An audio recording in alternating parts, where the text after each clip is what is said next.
Fuck the president's dog. God damn it. Welcome to Rough Cuts. That's not the intro, is it?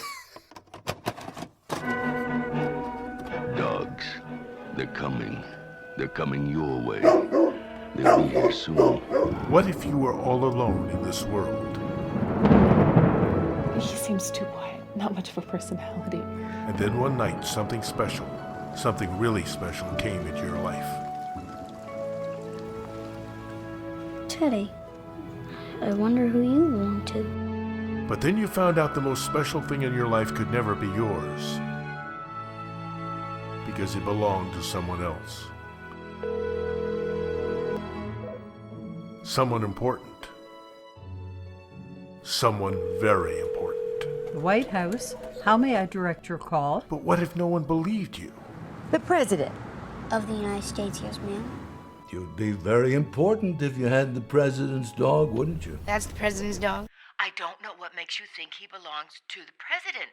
What are you talking about? This is the story of the free world's most important dog. Mr. President? Yeah, that's the intro. Alright, so, hi, I'm your host, Ilian, and this is our co-host, the Boyks. I was gonna have the intro be something like how I was gonna be mad at you for you saying that this would be a treat. You called this a treat?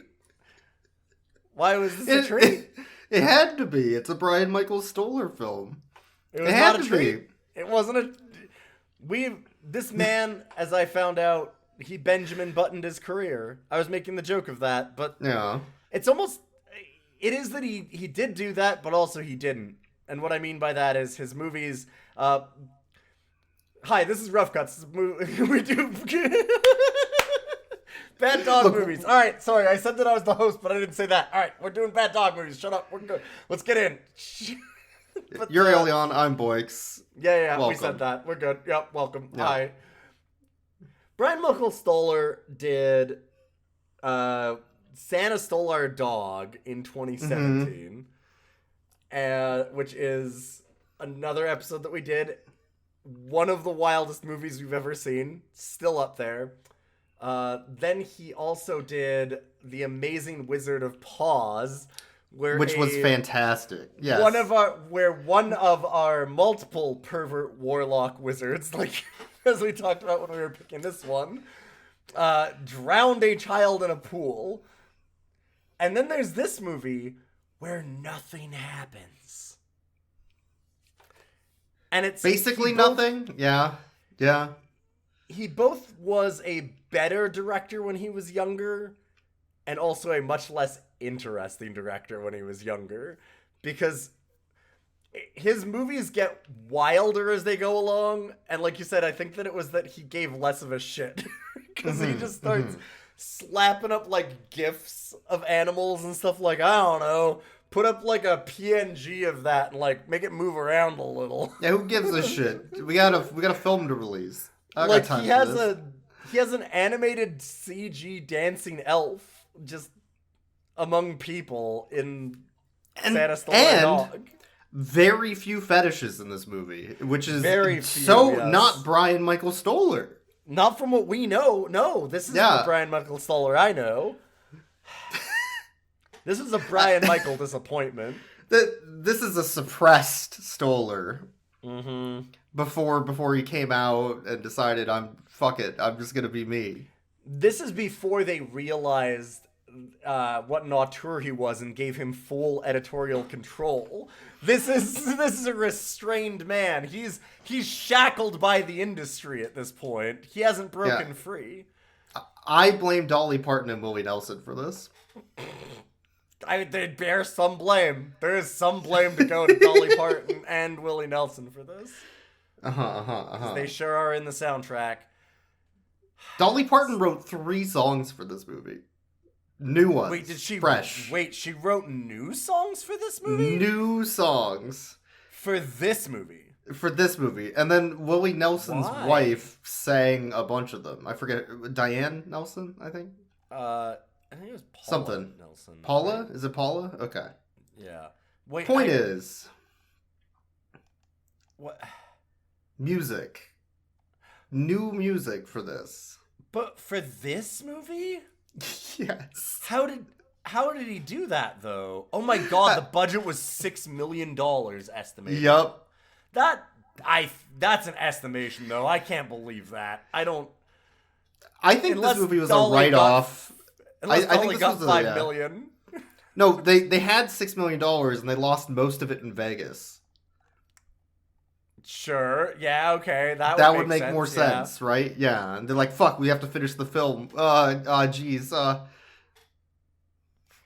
Okay. Also, it wasn't his wife; it was his daughter. It's Paula Nelson. His daughter is the one. Okay. She's also actually that was the actual band that he comes across. Wait, really? Yes, Paula Nelson is herself in this movie. Holy shit. For this movie. I can't believe Paula Nelson gave a kid a spliff at a tour bus. I can't believe that Tiny Lister gave him a gun. Well, I can believe that. Okay, that one makes more sense. No, that makes... Yeah, fair enough, true. Yeah, that one makes way more sense. First dog. The dog that's the first one, you know? The president's dog. The dog that's of the president? The first dog. First dog. It's out there, you know, the opening scene. It's sitting there. It picks up a bone, realizes it can club something. There's the big obelisk, all that. Mm-hmm. Yeah. Yeah, the first one. The first one. Yeah. It's the one. This is the dog. The dog. So you're going to make a movie about the president's dog, right? Yes. And I think this film has a premise that is okay. It's an okay premise of the first dog, the president's dog gets lost, somebody has to return it, and then there's a road trip. Right? Yeah. Like that basic structure is in every movie. Well, and for that's like this family kids kind of movie, just plain trash, kind of schmaltzy, like it's certainly not gonna win any awards, but it works as a framing. Like it's an easy enough thing to frame something on that could work on some levels. So I'm trying to figure out where he went wrong in that, right? Like I can tell you right away. He started it off with an assassination plot and then just dropped it and decided to do nothing with the rest of the fucking movie. That's what happened. The movie is boring as shit because there's zero plot. There's nothing that happens. So the movie starts with the assassination of John F. President. Yes. Who... I thought the twist... I really didn't think the twist was going to be that they were trying to kill the dog the whole time.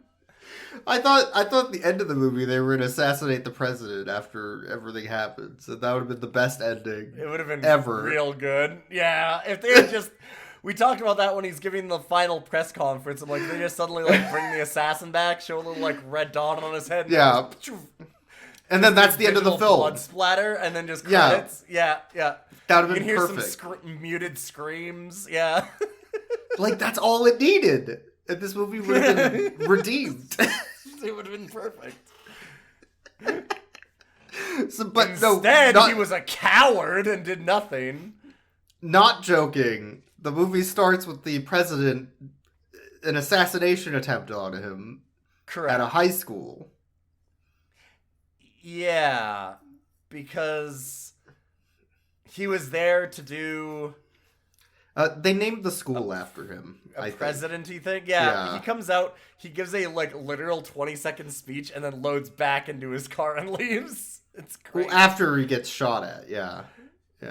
Well, he's loading back into the car when they shoot at him. Oh, yeah. Because the president's dog, Teddy, shows up. He's like, Mr. President, you have a red dot on you. There's a laser sight on you. I'm not a cat, so I'm not going to pounce at it. But Mr. President... Yeah. And then the dog kind of... He barks at him enough so that he... The thing is, he doesn't duck or move or get shoved by the dog at all. The assassin just misses. Right? Like... The assassin shoots the door. Yeah, and misses. Well, and what's funny is... Okay, so he's getting into the car... I have a theory. He's getting into the car, Uh-huh. and he stops getting into the car because the dog just keeps barking. And he's like, Teddy, you're not normally this misbehaved. And he stays out for way longer. That dog's in on it. That dog trying to kill the president. Yeah, he wanted to kill the He was president. giving time for the shot. He was like, wait. He's almost in the car and there hasn't been a shot yet. Damn. Quick. This dog is a comrade, is what I'm saying. The first dog is a He's master a good criminal. boy. True. That dog steals stuff constantly. He's signing, documents to attack North Korea at the beginning. Which is not a joke, again. That's what happens. Yeah. This dog loves violence and pain and suffering. He is the first dog. He is the first dog. Anyways, they cut after the assassination attempt because the dog, I guess, got left behind in the chaos of running away from an assassin at a high school gathering, which very bad framing now that I think about it. It is a school shooting involving the president. Yes. Yeah. Yeah. Then we're introduced to Danny, who is a foster child at an orphanage. I think. It's just some lady's house. Yeah. She seems like a foster family, but then she's like basically selling the children, which also seems correct. Like not the way that those things work. He seems too quiet. Not much of a personality. See, here's what I thought. I thought she just adopted a bunch of children to get checks from the government, and then she wasn't taking care of them. Because she gets that check at the beginning. Yeah, they set it up that way. And also later on, Danny's like, but you're my family, which implies that she adopted him, but she's trying to re-adopt him out. So it's like she's just taking checks in between, in the middle ground. Like, what is happening? Everybody's a crime lord in this film. Oh, yeah. No, there's a lot of crime that goes on. Some of it good, some of it not so good. Speaking of crime, the dog goes into Petco, which has good products that you could buy now at Petco. Oh, man, have you seen that cool toy goose that they had? Do you think that they have cat litter? Maybe go down squeaky. aisle 18. Yeah, they got parakeets. You can get new parakeets at Petco. They had aquariums at the Petco, too. Wow. There was very large tanks, and they had lots of good sale signs on them. They were cheap. As a consumer who loves to consume products. Especially for my dog. I choose Petco. So the dog goes through a Petco and then for about breaks 4 minutes, which is an ad for Petco. Oh yeah, and then breaks out the back and sneaks into a truck for dog food, which then takes him from Washington D.C. to California. Yeah, which is a long ass haul. That seems like that dog would have been in some amount of trouble on the way. Yes. Yeah.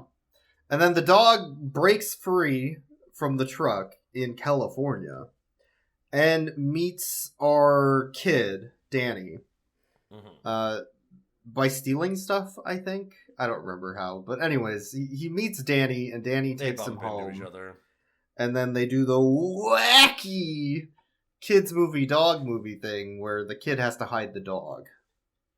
By stuffing him in the dishwasher, at which point the foster mom is like, well, I'll just turn the dishwasher on, because she knows the dog's in there and the kid has to say something, which does beg the question of, what's her plan if the kid doesn't say anything? If he says no, she turns it on, killing the dog. Does she just kill his dog? And then she blames the child. Yes. That was the plot. Is that the plan? What's the exit plan here, Sharon? What are you doing to get out? So, Danny is watching the news because he's very politically minded. Oh my god, they bring this up a couple times, yeah. And he hears the president say, "You have to do the right thing, Daddy," in the back of his head. You like to do the right thing, Danny.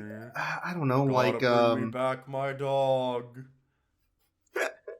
Yeah, it's like his guilt is playing in his head that he stole the president's dog. Which he didn't do, because the president's dog is just lost. And by the way, the president won't look for the dog, because that might tip off the media that he lost his dog. Yeah, that might tip them off, and then he'll have to deal with blackmail and ransom. So he can't do that. Mm-hmm. Which, there's a great little conversation about, 2 minutes after the assassination scene, where we see the president and his wife for the first time. It's the first time that we see the president's wife, the first lady. And they're like, oh my god, today was so harrowing with that assassination. And he's like, yeah, I lost my dog. Like, they just brush over the whole assassination immediately. They sure do, yeah. Boy, this is a really hard day. And he's like, yeah, it sucks that my dog's gone. She's like, yeah, it's so hard. Don't worry. Maybe we'll find him. Do you think you can send the Secret Service after him? I couldn't do that. They might blackmail him. And it's like, you were almost murdered today, Mr. President! Do I have to remind you? Does anybody remember? Well, so this is from a Canadian director. This is just what happens to Americans, according to American Canadians. President. Yeah. John F. President had that happen. John F. President always has to just constantly have the assassins after him. It's just a thing. You know, he waves at them every once in a while. Oh, hey, look, it's Bob and George. They're going to try and shoot me again today. Hey, George. Hey, Bob. Oh, hey, how's the grassy knoll going over there? And, well. Oh, you sighting in on me? Oh, that's a pretty good scope over there, actually. You might get me today. I should probably duck about now, huh? All right, I'm going to see you guys later. Like they're just wacky jokesters. Yeah. I don't... God. Yeah. So Danny calls the White House secretary call center, which is an old grandma. Hello, White House speaking. Yeah, White House here. And Danny's like, yes, I want to talk to the president. Oh, okay, sonny. What do you need to speak to him about? Can I leave a message? Yeah. We're not kidding. This is just, yeah. Yeah. And apparently the grandma knows every area code in America based on their phone number because she has a hoe in every area code. So yeah, obviously. She works in the White House. She can get that, yeah. Oh, that's California. You know, I have quite a few pieces of ass in Cali.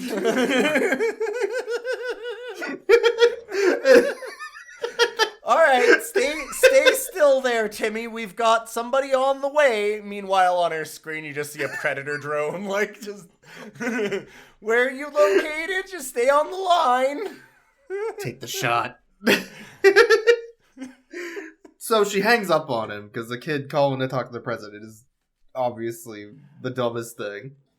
Well, but she kind of doesn't. She just goes like, well, he's indisposed right now. I can't. She says like, oh, he's busy. Sorry. Yeah. Can I leave a message? And then he's like, no, that's okay, kind of thing. Like, it's really weird. Yeah. But the president never calls him back. So he decides he needs to go to DC to give the president's dog back because it's the right thing to do. Yeah, his foster mom is constantly like, you need to do the right thing. If there's something that's not yours, you've got to give it back. And he's like, well, this is the president's dog. And she's like, no, that's not the president's dog. That's fucking stupid. We've checked its collar. It's obviously not the president's dog, or he'd have come and gotten it, because what kind of a moron would not get their dog chipped and stuff, especially with the president? We'd know this immediately. Which is even dumber, because we find out later the dog is chipped. So why didn't multiple chipped? Yeah, why didn't he just go get the dog? They knew where it was. Like a special tracking chip in its collar, and then also a regular vet chip embedded in its skin. It doesn't make any sense. It has both. It has all kinds of dumb shit on it. So Danny comes up with a plan to follow some, I don't know, druggy kids in their RV. Yeah, there's some kids that are very high in the back of their like Scooby-Doo van, hotbox. They're like, yeah. Yo, bro, like, get in, kid. And he's like, yeah, sure. Where you guys going? Yeah, man, we're going to New York, New York. You know, New York, New York, Las Vegas, baby! Yeah, they're still hotboxing, pounding back tequila. So he gets in, and they're like, hey, you a cop? And Danny's like, no. Oh, okay. Well, check out this fat blunt. And they just pass it over, and there's smoke coming out of the RV. Don't and then all bogart that shit, Danny. And all the kids, all the teenagers are doing exactly what you think they're doing. That's very illegal and bad. That's right. They're texting while driving. Terrible, terrible idea. As we find out when they have, like, the most rollover I've ever seen rollover. Where the camera rotates, like... The camera does, like, what, a 1080? They rolled that car, like, 12 times. It was pretty wild. But then it's just, like, very slightly on its side with the front windshield out. And they all walk through the windshield as the car explodes into flames. And Danny walks out of it like some kind of action hero or something. Like an action hero victim. Yeah. And all of the kids part in front of him like the Red Sea and like go silent and take their hats off and stand in a line. I'm not even kidding. Yes. They literally like they all stand there and like bow their heads as he walks through them like some weird child Jesus. But then immediately after, they all grab chains and pipes. And then they just start fighting each other again. Yeah. Yeah, it's like the Anchorman fucking anchor fight. Yeah, it's the fucking... I wish that it was more like this most of the time, because this is the wild, dumb shit that I wanted from this movie, but most of it is just him in a car. Most of it, yeah. Or him stumbling around location they went to for vacation while they were shooting. You know what? I'm realizing... I'm starting to flash back. I'm like, wait, hold up. It's mostly them in a car. And like, Santa stole our dog started flashing in my mostly brain. them in a car. Oh, shit. No, wait. Yeah, no, there's a lot of wild shit in that movie, but also, it's mostly just them traveling in a car to the North Pole, isn't it? Sure was, Uh-oh. Yeah. Oh, no, I'm starting to realize why. Wait, maybe this is the same Bryan Michael Stoller that it's always been. Maybe I just forgot. Shit. Danny wanders around Las Vegas for a bit, and then wanders into a gas station. Wait, here's the thing. This pisses me off. How the fuck did he get to Vegas? Because they roll over on the side of, like, a highway when they were talking about how they were going to go to Vegas. They weren't in Vegas yet. They were nowhere near Vegas yet. Correct, he walked. Yeah, to Vegas. It's a desert! It's in a goddamn desert! Well, when you're in a rollover, sometimes you have a concussion and you just walk. Oh. Right? Yeah, fair, yeah. He just went down that road, and by the time he came out of it... He just happened to be in front of New York, New York, yeah. Yeah. See, it makes sense. Anyways, he's at a gas station in Vegas, telling everybody he knows that the dog that he has with him is the president's dog. When suddenly 2 men in black, from the movie Men in Black... Yeah, from the accounting department in Men in Black. And Men in Black overhear him, and they turn like robots at the same time to look at him and turn back. And then they go after him. They're like, finally, like my chance Terminators. to be a field... It's my chance to be a field agent. They're not going to make me do paperwork anymore. These are the most nerdy Men in Black people I've ever seen. It's incredible. They don't look the part at all, but... No. They look like... No. They look like dads, is what they look like. These are very much dads in sunglasses. But Danny sneaks onto a tour bus of Paula Nelson, I think is what we said. Yes. Yeah. I always forget Willie her name. Nelson's daughter, yeah. Yes. Sneaks onto her tour bus, and they recognize that there's a dog on the bus at some point. And then Danny has to come out and be like, no, please don't throw my dog out. I also snuck onto your bus. Like, oh, a kid and a dog, what are we going to do? And then they get really high. Then they get really high, have a sing-along, and go, well, we ain't gonna turn him into the cops because we ain't fucking cops. I know. We ain't snitches. What we'll do is we'll just traffic this kid across multiple state lines and not ever bother asking where he's from or figure any of that out because he's 9, he can handle it. So as Danny's passing a joint to the next person, he's like, that's the president's dog. Rad, man. Yeah. And then he tricks them and runs off because they all go stop in at a for diner. food. Yeah. They all go in for food, and he starts to worry that maybe they're gonna turn him in and look for his parents, like you would do, because Jesus Christ, this kid's like 8 or 9. Why are you letting him just go on a cross-country road trip? And instead, he's like, "Hey, oh boy, I really need to go back to the RV for some stuff," and then he just leaves. Yeah, he just fucking walks off. So the tour bus leaves, and like, all right, well, not our problem anymore. Should we worry about that child that we, trafficked across a bunch of state lines and then left out in the middle of nowhere at the small truck stop? Well, we can't talk to the cop. All right, well, let's just go. Yeah, do you know how much fucking weed we have in this tour bus? I'm not talking to a cop. Yeah, holy shit. You kidding me? Yeah, so they then try... Oh, the waitress at the diner tries to pawn Danny off onto Tiny Lister. Yeah, because Tiny Lister shows up. And unlike in Bryan Michael Stoller's other movies, he doesn't get shrunk. He doesn't turn him into a fetish. Yeah. Which is weird. There's no shrinking fetish in this movie, which is very strange for Bryan Michael Stoller. I feel like that should be on the back of the box. No shrinking.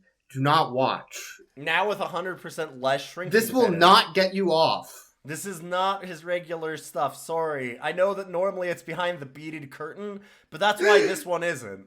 Because and don't ask why the curtain's been beaded. It's a normal curtain, but...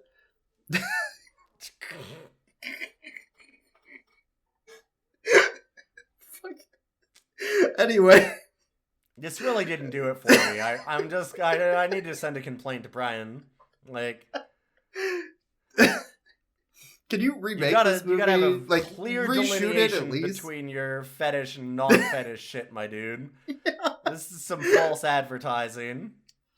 Oh man. Okay, so Tiny has a demonic evil truck with a giant evil mouth on the grating. Painted on it. Yeah. And as Danny's talking to Tiny in the diner, the 2 men in black show up and sit down. So Tiny and Danny go into the bathroom to sneak out through the window and then just fucking cheese it. Yes. Yeah. Okay. So at this point, Danny's riding with Tiny, where he learns about crime. And Tiny knows all about crime. For example... He just kidnapped this small child on very little prompting. Why is he doing this? Why is everybody in this movie doing this? Stop doing this. And then we also learned the deep backstory lore about Tiny's parents and also Danny's parents. And why Danny is in a foster home. So Tiny's parents died in a horrible car accident, where his parents fell asleep at the wheel and then crashed into a horrible burning flame pyre. Never to be seen again. Right? And Danny goes, oh my god, flames. Flames, I remember flames.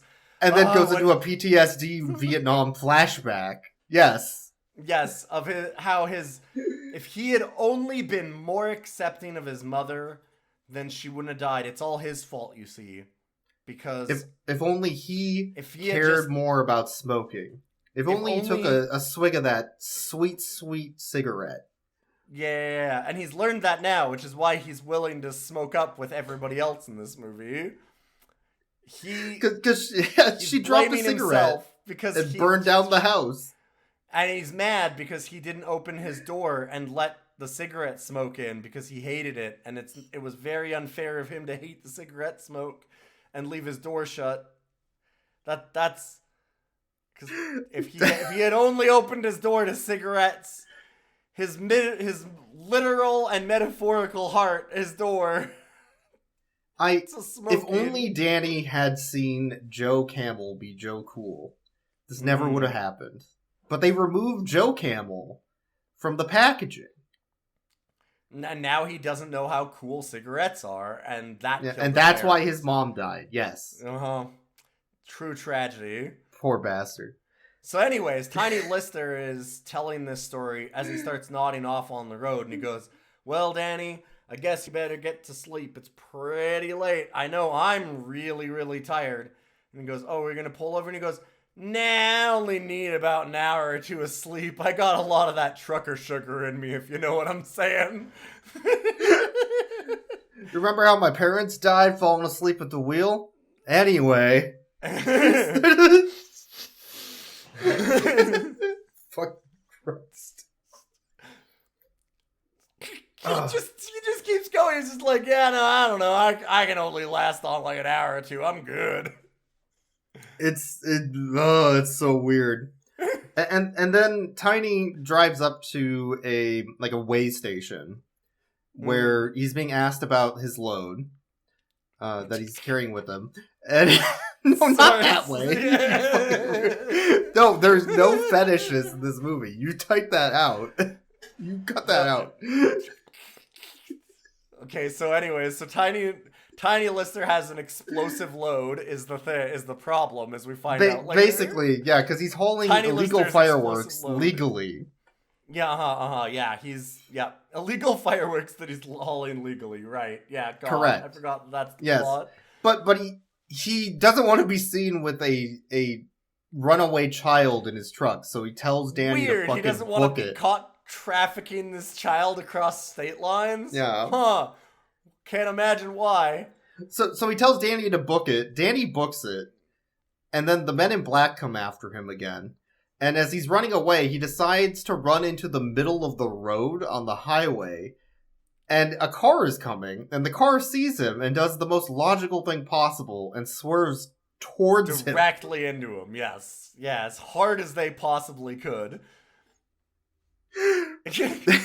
I love that Tiny Lister too just tells him, "Yo kid, get out and fucking cheese it." Like, he didn't see the way station coming, and also that, like, you're not gonna pick this kid up again. You just get the fuck out and run, kid.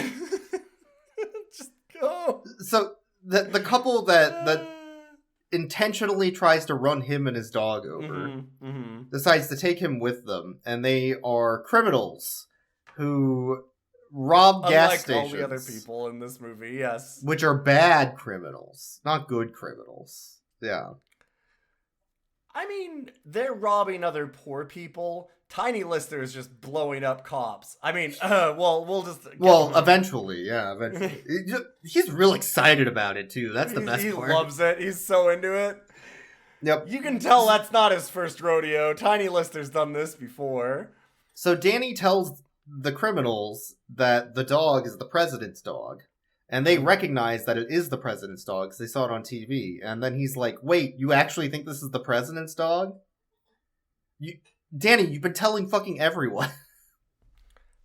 It's the first people that believe him, though, so he's like, "Holy shit."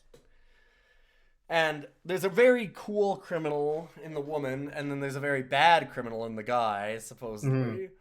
But then, of course, it's really weird because they kind of set her up to be like this really nice person where she's like very nice to him, and she's having this big conversation like, "Oh, can we help with your mom?" And like, she's telling the guy to be nicer to the kid and like, "Hey, be nice to the dog. Like, let him in. Well, that was before they knew that they could make a bunch of money, though.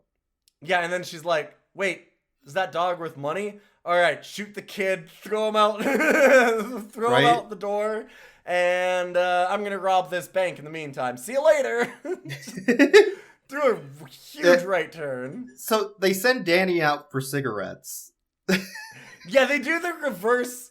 God, I was like, okay, this is the reverse. Like, Dad's going to the corner store to get some cigs. He'll be right back. They tell the kid to go and get them some cigarettes, which I don't think that's going to work out so well. They give him $20 and but Danny's like 8 and very naive, so yeah, he just goes for it. He's 8.5. He'll pass. Don't worry about it. Yeah. And as he goes in to get cigarettes, they drive off with the dogs, successfully stealing the president's dog. Cigarettes have once again betrayed Danny. Not even once. Yeah, not even once. Which then, how does Danny get the president's dog back after walking around sad for a while? Well, obviously, Tiny shows back up and was like, oh yeah, sorry about that. I was just carrying illegal fireworks legally, so it was fine. I just can't carry a kid across state lines. Yeah, I have to show them that they're legal fireworks. I have to bring them to a state where they're also legal is the thing, and they wanted to make sure that I was doing that, which I totally was, 100%. Yep, that's why I wasn't worried at all. That's why I told you to tuck and roll out my fucking truck, because I was super unworried about it. Thing that I was doing legally. Don't ever answer any questions to cops, Timmy. Yeah, don't talk to cops or I'll kill you. And then Tiny learns that they stole the president's dog. So he's like, oh, we're gonna fucking kill them. I'm gonna murder them in cold blood. Fuck them up. They jump in the truck, they find out where that car is on the CB radio, and he drives up behind them to run them the fuck over. He's like ramming them with the truck. This is the Terminator 2 truck like chase. Absolutely. Oh yeah. Yeah. This is the start of it anyway. It never gets that interesting, sadly. No. They don't have the budget for that. But as they're doing that, the Men in Black drive up, and then Tiny's like, "Hey, you remember those legal fireworks that I have? Here, there's a whole box of like dynamite style ones right here with huge explosions and a." He's like, "Oh no, what I'm gonna need you to do." He's like, "Tell them to roll down their window," and he goes, "Okay." He's like, "Yeah. When they pull up beside us, I'm gonna let them pull up beside us. Now you signal them that they're gonna pull down the window." He goes, "All right," and he's like, "All right, now here's a lighter. Now light that firework. Look at them. Do you see their window open?" He's like, "Yep." "All right, you know what to do, Danny." Take the shot. Take the shot. And he throws the firework. It's not a Roman candle. It's like one of the big fucking explosions. Oh yeah, no, it's a big motherfucker. Yeah. Yeah, the one that would burn your face. Forever. It would have fucking crisped these dudes instantly. Yeah. They would have been fucking dead. Yeah. It would have fucked them up real bad. And he throws it in their window and it explodes multiple times in big fucking bursts, killing them instantly. Okay. Welcome to the big league, kid. Welcome to the big league. Yeah. We're gonna kill some motherfuckers. Yeah, and a really great CGI green screen. This car spins out as it explodes. Mm-hmm. And then Tiny's like, "Yeah, we fucking killed them cops. Hell yeah! All right, now I gotta murder these other people. I'm just getting started, baby." Yeah, and then he starts like bumper to bumper, like hitting the car. Here's some breakfast time for lunch. God, so good. But Tiny lures them, I guess chases them into a dead end. Because they're at a fence that they can't drive through. Because it's locked by a bike lock. I guess. And then he gets out of his truck. He's like, "I'm going to fuck them up." And the guy of the couple pulls a knife on the dog. Yes. And he's like, "I'm going to stab this fucking dog." And it's like a Bowie knife. Like, he's got like a big fucking knife. It's honestly, okay, but it's more than a Bowie knife. This is the type of knife that you get as like a 15-year-old at your county fair. It's like serrated on the back end and shit. It's one of those knives where you know that it's like, oh, this thing is made to quote unquote look scary to teenagers. It's real good. Yep. He pulls the knife and then the wife pulls a giant fucking pistol, like a Dirty Harry type of gun. Yeah, they've got like it's not quite the long barrel, but they've got like a 44 or something in there for sure. Which we saw earlier. He saw it in their glove box while they were robbing stores. So Tiny like lets the guy with the knife go, I guess.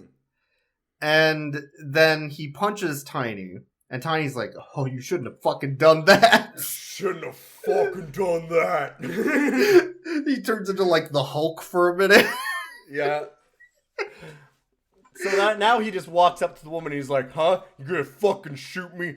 Fucking shoot me. So she tries to fucking shoot Tiny. Yep. Which, gee, who could have thought that this would happen? But and it doesn't work because Danny emptied the barrel. Yes. He emptied all earlier. Yep. Yeah. So Tiny grabs the gun, punches her in the face, drop kicks the guy, disarming him of his knife, and then just starts pummeling them. Yeah. Just beats the ever-loving shit out of them. Tiny's having a great day. He got to kill some cops. Now he's getting to beat up on some bad criminals. He's gonna sell this child somewhere illegally. Got a truckload of fireworks that he's smuggling. Great day because for Tiny. He goes back to his truck with Danny and the dog in it, and he grabs a bunch of rope. He's like, "I'll be right back." He's gonna fucking drag them behind the truck. Yeah, he's gonna kill all these motherfuckers. Jesus Christ, Tiny! What the fuck? Yeah. So after he drags their corpses all the way to DC, he drops Danny off a block away from the White House because he can't drive a truck full of explosives within a block of the White House. Listen, man, I'm taking a big risk here. I'm smuggling this shit. I'm gonna be honest. Tiny's gonna be in real trouble if he goes near the White House.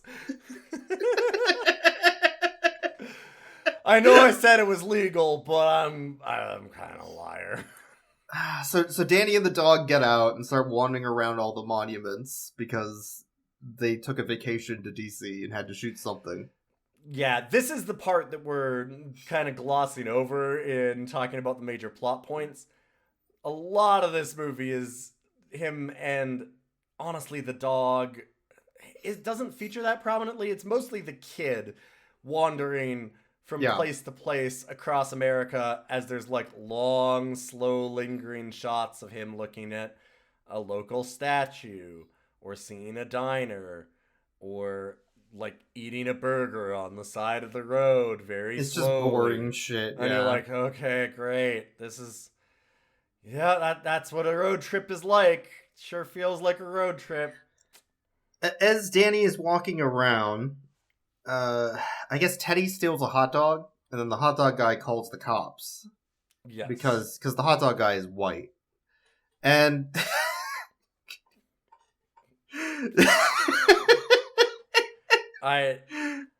I'm not wrong. And then the animal control cops show up and abduct Teddy to take him to the pound. And Danny gets really mad at this and then tries to call the White House through their little intercom thing at the gate. He's like, "Hey, White House, somebody just stole your dog." The president's dog is getting taken away by dog nappers. To which the Secret Service of the White House say, "Kid, get the fuck out of here." Kid, if they're taking your dog, no, it's not my dog, it's the president's dog. They're taking it to the pound. And then Danny decides to take action and become a political activist and climb over that White House fence. Okay, wait. I just had a flashback to a very early scene that we never mentioned because we talked about all of his politics and how much that came up. Oh, right, yeah. And I needed to have a brief aside when he first sees the Men in Black, when he's in that first gas station and they first start chasing him because he's like, "I've got the president's dog with me." When he says that to the clerk gets really serious, leans over and stares at him and he goes, "You Republican?" And he goes, "I'm 8. I'm 8. Yeah, no, it's good. What the fuck does that mean? But as Danny's trying to climb over the White House fence, they tase him. Yes, yeah. And the cops show up and arrest him. And, well, they don't technically frame it as arresting him. Danny's just like, "Oh, I'll get in the back of your car because you're going to help me," as friendly cops.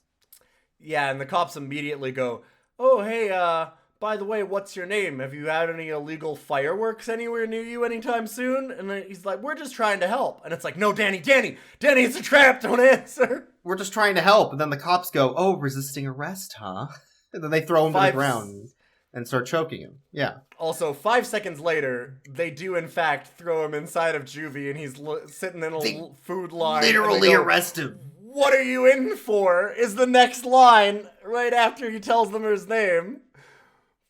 This is why you don't talk to the fucking cops, kids. Yeah, so the cops arrested him, threw him in immediately. juvie. Yeah.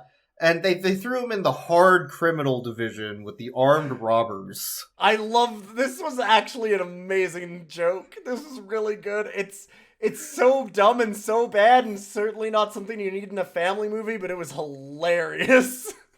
Because armed robber kid, yeah. Yeah, somebody's asking him, so, what you in here for, Danny? And he goes, oh, well, you know, I was on a road trip when I had the president's dog. I kind of ran away from home. And they go, oh, okay. He goes, what are you in for? Armed robbery. Oh, okay. Oh, shit. Oh, goddamn. Yeah, but Danny befriends armed robbery kid. He sure does, because that kid's He befriends him. And then that kid's like, oh, yeah, Asia. And Danny's like, Asia? What the fuck? No, I said euthanasia. They're gonna euthanize your dog. Your dog's gonna be fucking dead. They're going to murder your dog in cold blood while you're not watching. The only person that's honest is Danny. And Danny's like, holy shit, I gotta stage a prison break. Yep. And as he tries to stage a prison break, they throw him in fucking solitary. Yeah. Yeah, that's the thing that happens in this movie. And then they force him to talk to a psychiatrist who tells him that he's been imagining everything. That dog doesn't exist. They know his name. They know that there would be a missing persons report for him. Mm-hmm. And that mom knows that he has a dog. Why do they not know any of this? I don't know. But anyway, they hard cut to Teddy in dog prison. In the saddest, smallest crate possible. And then the dog catcher shows up. He's like, well, dead dog walking. And starts... Can't wait to kill this dog. Can't wait to murder this dog. And then starts banging a cup against every one of the rings of the fucking cell. And then, yeah, they literally do dead dog walking as they walk him into the euthanasia room in slow-mo. And they have the needle, and they're ready to kill this dog. And then the vet, or whoever, is there, and he's like, I'm going to do one last check for a chip on this dog. And you do one when they come in and one they come out. And that's it. And I guess it's implied that the dog catcher never fucking checked. I don't know. It's very heavily implied the dog catcher is just a piece of shit and just wanted to murder this dog. Yeah, and the vet finds the chip, which has been there literally the whole time, that anybody could have checked at any point. Yep. And he goes, what the fuck? Why did nobody check this? And the dog catcher's like, well, you know, I kind of like killing dogs. I kind of just want to murder this dog. Yeah, it looks like a fun thing to do on a Saturday. This dog, like, what do you think I'm gonna do? What else am I gonna do today? So they bring the dog back to the White House, and they decide to help Danny get out of jail. So the Men in Black show up, and the secretary at the juvie detention center shows up. He's like, oh, by the way, psychiatrist, Danny has visitors. It's these Men in Black that he was talking about. You know, the Men in Black that were trying to murder and kill him, like in Terminator 2 with the cop. Threw explosives into the car of, that they're now totally that they've somehow regenerated from. Like some sort of metallic object reconstituting. Yeah. So weird. We've just got... I needed, like, the end credits to, like, zoom out on, like, a cloning facility underneath the White House. Like, thousands of these guys. Easily could be. And they take Danny out of juvie and fly him to the White House. Because they're good guys, actually. Or whatever. Yeah. Wait, you guys were the good guys? Sure. So Danny meets the president. And he's like, I brought your dog back. And the president's like, that's my dog. Thanks. oh, you're All an right, orphan. Well, go back. Well, you're an orphan? That's I'll weird. send you back to your foster family. See you later. Yeah, sucks to be you, kid. Bye. Man, it's too bad. That's real bad that happens in my America that I run. I'm busy bombing Iran, though. Somebody so, should you really have to do something leave. about that with the power to do so. Anyway. Yeah. That's an American president right there. I'm going to be honest. Getting He shot was so at, presidential. doing nothing. Wow. So he sends Danny back to the fucking orphanage, which you would think that he's going to adopt Danny. And the movie could have just ended with him adopting Danny. But no, they need to do a bait and switch of this kid is at the orphanage, end of film, he never got adopted and died alone. Yes. Except they bait and switch it back to... Then the foster mom is like, I'm sorry, Danny, I've gotta send you off. It's not my decision. And he's like, but you're my family. And she's like, I ain't your family. I never loved you, kid. Get the fuck out of here. And they have to do this whole thing like he's gonna get put in like a new foster home and make him feel bad about it. Because that's the thing that you want to do when you're about to adopt a child is traumatize them a little bit more before you on the way out. Yeah. Make sure it's really deep seated in there to make sure those abandonment issues are just really ingrained. Mm-hmm. And then you adopt them. You do a fun bait and switch because they'll find that fun. Because then the movie ends with the president and the first lady adopting Danny, I guess. Sure. After they sent him back to the foster family for like a month or two as a joke. As a joke, yes. Without his dog, without the dog that he had learned to love. And then like a quote comes up from Abraham Lincoln about the tallest men of all are those who help children. Yes. And what? Yeah. So I know Tiny was tall. Tiny helped that child with a lot of murder. But he sure did. Was he the tallest man of all? Is that what that meant? I don't know what this means. Tiny's pretty tall. I think he was pretty much the tallest man in Maybe this that's movie. what Abraham Lincoln was talking about? Maybe Tiny? he was talking about Tiny Lister. Yeah, I'm pretty sure. Yeah, that would make more sense. Yeah. Yeah. Okay, we made the this tallest movie... man of all is the man who stoops to help a child. And I can see him right over there. Stoops? It's Tiny Lister. He's doing Stoops it right now. Look, child. he's helping. Get him! Arrest that man. Okay, so we made this movie sound way more interesting than it is, because it's really dry. It's very boring. But the things that happen are fucking weird at times. When they happen, they're wild. Yeah. Yes. But that's First Dog. We should point out the dog, Teddy, is the same dog from The Wizard of Paws and Santa Stoller dog. It's the same dog in all of Bryan Michael Stoller's movies. Yes. And I would describe this dog, which This is Crime Dog. Like it's... Yeah, right? I feel like this is partially the, like, direction and stuff, too. But I would describe this dog as stoic. This dog is, like, trained really well.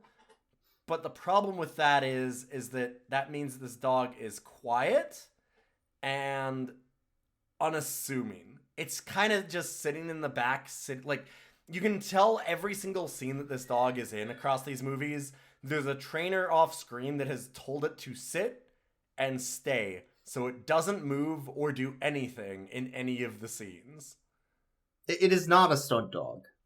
It's always just sitting there very quietly, looking slightly off camera because somebody has a treat and has told it to sit and stay. It doesn't get pets from anybody. It doesn't play with anybody. It doesn't do anything. It just sits there very nicely and looks stoic. When it's not stealing. Yes. It gets to steal the one hot dog. That's it. Yeah. It doesn't do anything else. No, that dog steals a lot of stuff at the beginning of the movie, too. Does it? And... fuck, I don't remember the exact things, but the movie started with the dog stealing stuff from the White House lawn. It stole the Tiny's burger, also, from the middle of the burger. Okay, but That's doing it off screen, though.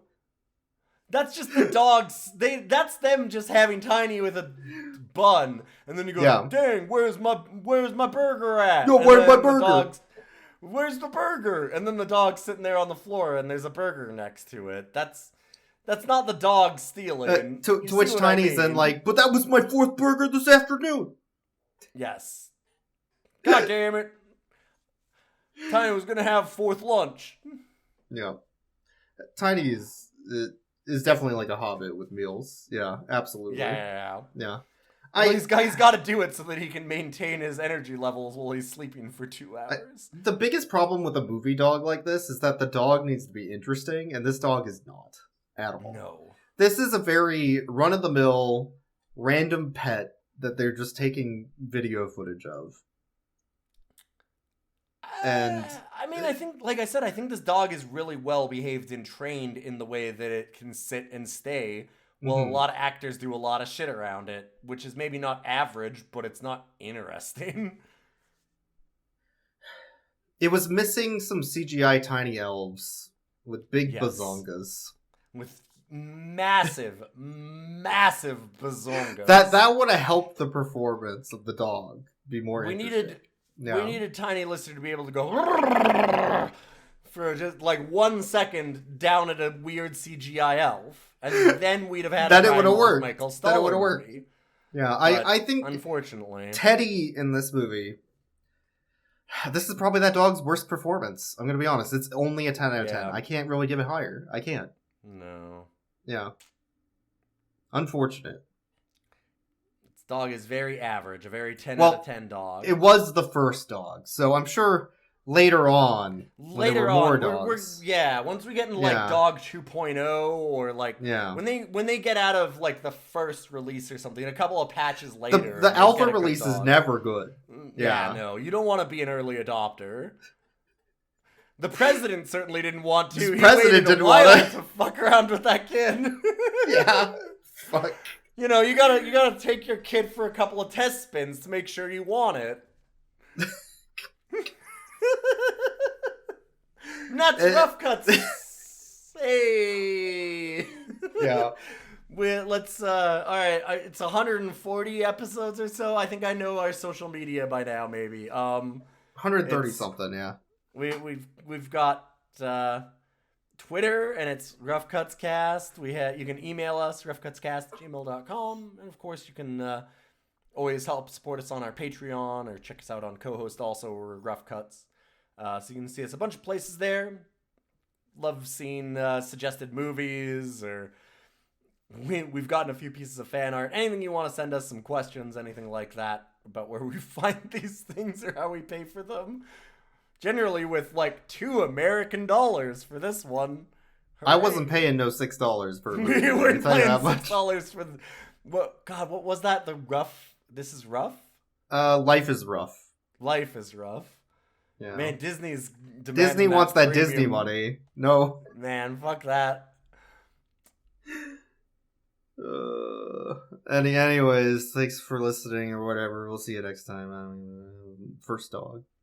I'll see you later. Oh no, I've been Bryan Michael Stoller. Stop that. There is no fetish content in this episode.